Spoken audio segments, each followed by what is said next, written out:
রহমতুল্লাহ। সম্মানিত দর্শক, দুঃখজনক, লজ্জাজনক, কষ্টকর এক ভয়ঙ্কর অনুভূতি, এক ভয়ঙ্কর অভিজ্ঞতা। আমরা আসলে কি দেখতে চাই আর কি দেখছি? আমরা আসলে যা দেখতে চাই তা কি আমরা দেখছি? জুলাই গণঅভ্যুত্থান 2024, উপদেষ্টা আসিফ মাহমুদ এক বিপ্লবী নায়ক, এক বিপ্লবী নেতা। কিন্তু এই বিপ্লবী নেতা সে যদি জুলাই গণঅভ্যুত্থানে ক্ষমতার চেয়ার পেয়ে শহীদদের রক্ত বিক্রি করে, শহীদদের রক্তের সাথে গাদ্দারি করে, এটা কি মেনে নেওয়া যায়? ভাবতে পারেন? জুলাই গণঅভ্যুত্থান 2024, উপদেষ্টা আসিফ মাহমুদ সে এক মহানায়কের নাম, কিন্তু ক্ষমতার চেয়ার পেয়ে সে এক খলনায়কের নাম। কেন বলছি? তাহলে কথাটা শুনুন। সাথে আরেকটু যোগ করে দেই, এই অন্তর্বর্তীকালীন সরকারের উপদেষ্টা আসিফ মাহমুদ একদিকে শহীদদের রক্ত বিক্রি করলেন, শহীদদের সাথে গাদ্দারি করলেন, খলনায়কের ভূমিকায় গেলেন। আবার দেখুন তো, আরেক মহানায়ক সাদিক কায়ুম, ঢাকা বিশ্ববিদ্যালয় শিবিরের সভাপতি, তার সাথে প্রতারণা করে গোটা শহীদদের, গোটা 24-এর গণঅভ্যুত্থানের 30,000 আহতদের সাথে এক ধরনের বেইমানি করে বসলেন উপদেষ্টা আসিফ মাহমুদ। তাহলে আসুন একটু ব্যাখ্যা করি। উপদেষ্টা আসিফ মাহমুদ তিনি একটা বই লিখলেন গণঅভ্যুত্থানের উপরে। বইটার নাম জুলাই, মাতৃভূমি কিংবা মৃত্যু। বইয়ের নাম জুলাই, মাতৃভূমি কিংবা মৃত্যু। এই বইটা তিনি প্রকাশনার দায়িত্ব দিলেন প্রথমা প্রকাশনীকে। ভেবে দেখুন তো, প্রথমা প্রকাশনী কে? এর সাথে কানেক্টেড হলো প্রথম আলো, এর সাথে কানেক্টেড হলো দ্য ডেইলি স্টার। এরা কারা? এরা চিহ্নিত ভারতের দালাল, চিহ্নিত আওয়ামী লীগের দালাল, স্বৈরাচারের দালাল, স্বৈরাচারের প্রেতাত্মার দোসর। এই গোটা বাংলাদেশটাকে জঙ্গি রাষ্ট্র হিসাবে প্রমাণ করবার জন্য প্রথম আলো যে প্রচেষ্টাটা বিগত 16 বছর করেছে তা ইতিহাসে কালো অধ্যায় হয়ে থাকবে। এই প্রথম আলো, এই ডেইলি স্টার, এরা রয়ের পারপাস সার্ভ করে, এদেশে ভারতের পারপাস সার্ভ করে। এরা 24-এর গণঅভ্যুত্থানকে স্বীকার করে না, শহীদদের রক্তকে স্বীকার করে না। এরা 24-এর গণঅভ্যুত্থানের বিপক্ষে, এরা শাহবাগীদের পক্ষে, শাপলার বিপক্ষে। এখন উপদেষ্টা আসিফ মাহমুদ তিনি তার এই বইটা প্রকাশনার দায়িত্ব, সার্বিক দায়িত্ব দিয়ে দিলেন প্রথমা প্রকাশনীকে। আশ্চর্য ব্যাপার, যারা গণঅভ্যুত্থানকে অস্বীকার করে তাদের হাতে গণঅভ্যুত্থান বইয়ের সার্বিক দায়িত্ব। এটাই শহীদদের রক্ত বিক্রি করে দেওয়া। আসিফ মাহমুদের বই বিক্রি হবে কিনা তা জানি না, তবে তিনি বিক্রি হয়ে গেছেন এ কথা বলে দেওয়া যায়।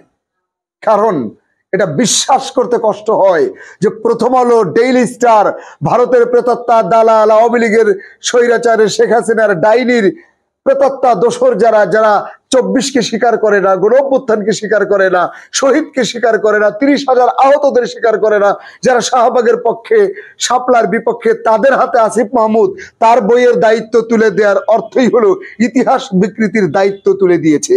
শহীদদের আত্মার সাথে বেইমানি করেছে, রক্তের সাথে বেইমানি করেছে।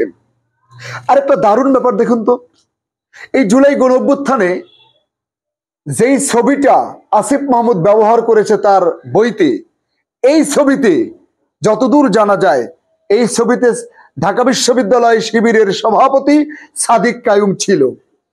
কিন্তু এই বইতে এসে সেই ছবিটা আউট, মাইনাস করা হলো। আমি আসিফ মাহমুদকে বলতে চাই, আপনি সাদিক কায়ুমকে আউট করেননি, আপনি জুলাই গণঅভ্যুত্থানের সাথে বেইমানি করেছেন। কারণ কে শিবির, কে ছাত্র দল, কে কোন দল, কোন মত, কোন পথ, এটা তো কথা নয়। কথা হলো গণঅভ্যুত্থানের শক্তি, যারা গণঅভ্যুত্থানের জন্য যারা জীবন বাজি রাখলো তাদেরকে বাদ দেওয়ার অর্থই হলো আপনি ইতিহাস বিকৃতি করতে শুরু করেছেন। এটা গ্রহণীয় নয়। আমি একটা কথা বলি, এই যে আল জাজিরা টেলিভিশনের সাংবাদিক জুলকার নাইন শায়ের, তিনি তার এক লেখনীতে দারুণ করে লিখেছেন যে যখন গণঅভ্যুত্থানে মাহফুজ সিদ্ধান্ত নিয়েছিল আর আন্দোলন করা যাবে না, সরে আসতে হবে আন্দোলন থেকে, তখনই ঢাকা বিশ্ববিদ্যালয়ের শিবির সভাপতি সাদিক কায়ুম তিনি দৃঢ়তার সাথে বলেছিলেন এই আন্দোলন চলবে, এবং এই আন্দোলন শুধু চলবেই না, এখন আমরা এক দফা আন্দোলনে যেতে চাই, এতে যত লোকের দরকার হয় আমি দিব, আর মরতে হলে আমি মরবো। তিনি ঘোষণা দিলেন, আন্দোলন চললো, স্বৈরাচারের পতন হলো। স্বৈরাচার তাড়াতে এই ছেলেটার ভূমিকার কারণে সাংবাদিক জুলকার নাইন শায়ের বলেছে পারসন অফ দ্য ইয়ার এই সাদিক কায়ুম। তাহলে সাদিক কায়ুমকে আল জাজিরা টেলিভিশনে যাকে পারসন অফ দ্য ইয়ার করা হলো, সেই ছেলেটা ক্ষমতার লোভ নেই, ক্ষমতার দাপট নেই, নিজের আত্মপ্রকাশ নেই, আত্মগরিমা নেই, আত্ম অহংকার নেই, দম্ভ নেই, আত্মমরিতা নেই। সে নিজেকে নিশ্চুপ করলো, স্বাধীনতার পরে গুটিয়ে নিল, কারণ তার লোভ নেই। এই ছেলে উপদেষ্টা হওয়ার যোগ্য, সে উপদেষ্টা না হয়ে আসিফ মাহমুদ আপনি উপদেষ্টা হয়ে তারে আস্তে করে কিক করে দিলেন। না না, ইতিহাসকে আপনি কিক করতে পারবেন না। আপনি একটা বই লিখেছেন, এই বাংলাদেশের শত বই সাদিক কায়ুমকে নিয়ে লেখা হবে, ইতিহাস বিকৃত হতে দেওয়া যাবে না। আসিফ মাহমুদ আপনি ক্ষমতায় থাকার আর অধিকার নেই, এই মুহূর্তে আপনার পদত্যাগ করা উচিত, কারণ আপনি প্রথমা প্রকাশনীকে আপনার বইটা দিয়ে আপনি জাতির সাথে বেইমানি করেছেন, গণঅভ্যুত্থানের সাথে বেইমানি করেছেন।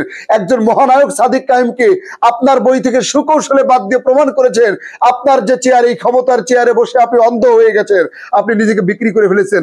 আপনি ভুলে গেছেন আপনার ক্ষমতার চেয়ারটা সাধারণ কোনো চেয়ার নাই, আপনি নির্বাচিত ভোটে নন। আপনি কিসের মন্ত্রী আর কিসের উপদেষ্টা? আপনি কি ভোটের?